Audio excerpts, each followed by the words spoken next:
Bismillahirrahmanirrahim. Dear students, Assalamu alaikum.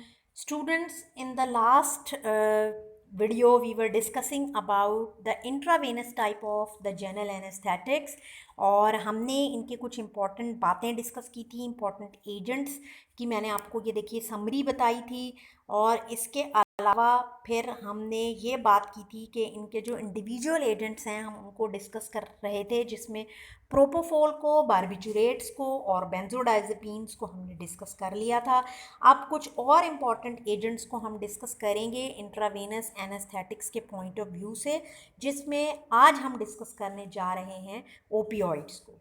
अच्छा, opioids का एक पूरा जो टॉपिक है आप लोगों का, वो इंशाल्लाह अभी आप लोग पढ़ेंगे भी इसी सेमेस्टर में, तो फिर आपको और डिटेल में समझ आ जाएगी। लेकिन वैसे आपको ये बात मालूम होगी, अगर नहीं है तो I am telling you that opioids are basically very very powerful type of the analgesics, and these agents, they are actually centrally acting agents. Now you will inshallah discuss in future about the opioids as well as NSAIDs, non-steroidal anti-inflammatory agents.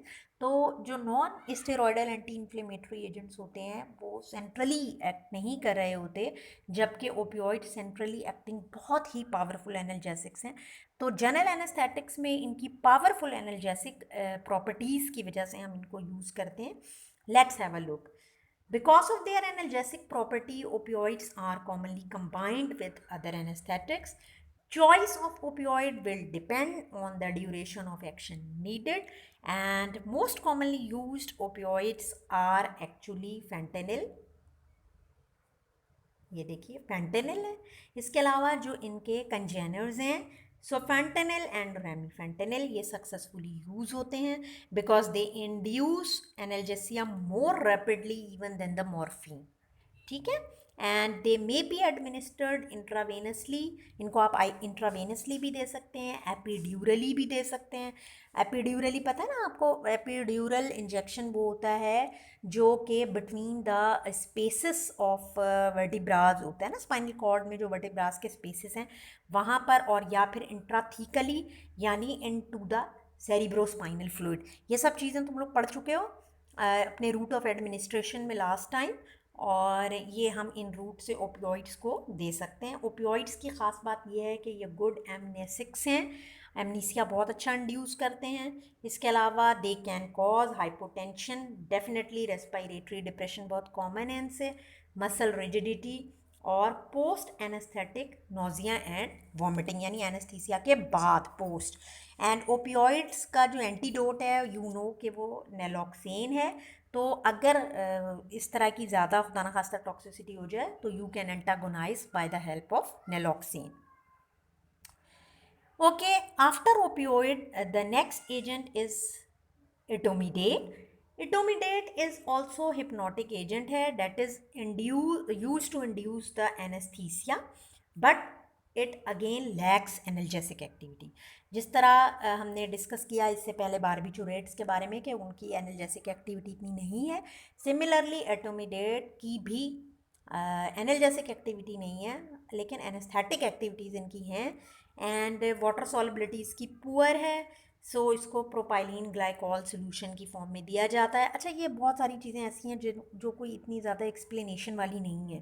ठीक है, ये आप लोग अगर पढ़ लेंगे तो बस आपने ये पॉइंट्स याद रखने हैं, जहन में रखने हैं कि इसका इंडक्शन बहुत रैपिड है। आप देखें शॉर्ट एक्टिंग है, और इनके बेनिफिट्स जो हैं वो कोई इफेक्ट नहीं है हार्ट या सर्कुलेशन के ऊपर, and this is usually only used for patient with coronary artery disease और कार्डियोवैस्कुलर डिसफंक्शंस जिनको हैं, वहाँ पर हम इटोमिडेट को बहुत कॉमनली यूज़ कर सकते हैं। जो मैंने स्टार्टिंग में, जहाँ मैंने स्टार्ट किया था बिल्कुल इंट्रावीनस एनेस्थेटिक्स को, तो वहाँ मैंने आप लोगों को इसकी समरी में भी बताया था।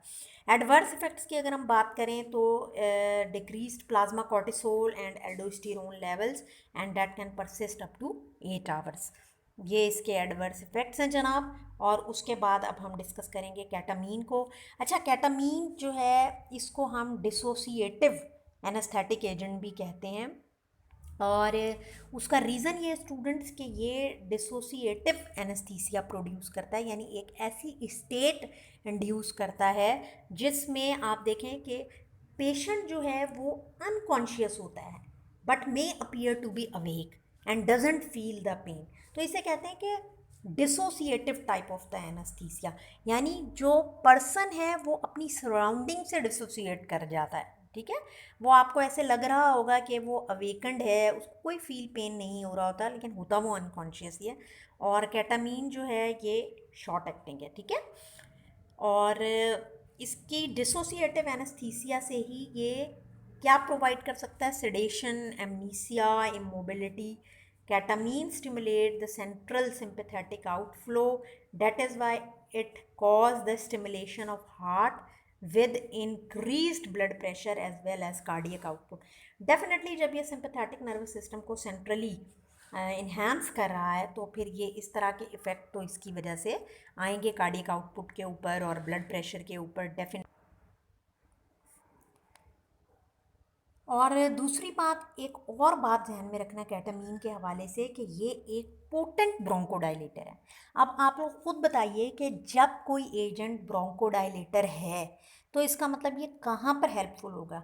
डेफिनेटली ये एस्थमेटिक पेशेंट्स में बहुत हेल्पफुल होगा अगर वहाँ पर हाइपोवॉल्यूमिक या फिर कार्डियोजेनिक शॉक है तो क्योंकि ये ब्रोंकोडाइलेटर है तो एस्थमा के पेशेंट्स में बहुत ही ज़्यादा ये फेवरफुल होगा। लेकिन इसको अगर आप कन्वर्सली देखिए तो इन कंट्रास्ट या इससे अपोजिट कॉन्ट्रा इंडिकेशन देखें तो डेफिनेटली फिर ये हाइपरटेंशन में या जो स्ट्रोक के पेशेंट्स हैं वहाँ पर ये बेनिफिशियल नहीं होगा। ठीक है, ये कॉन्ट्रा इंडिकेटेड होगा।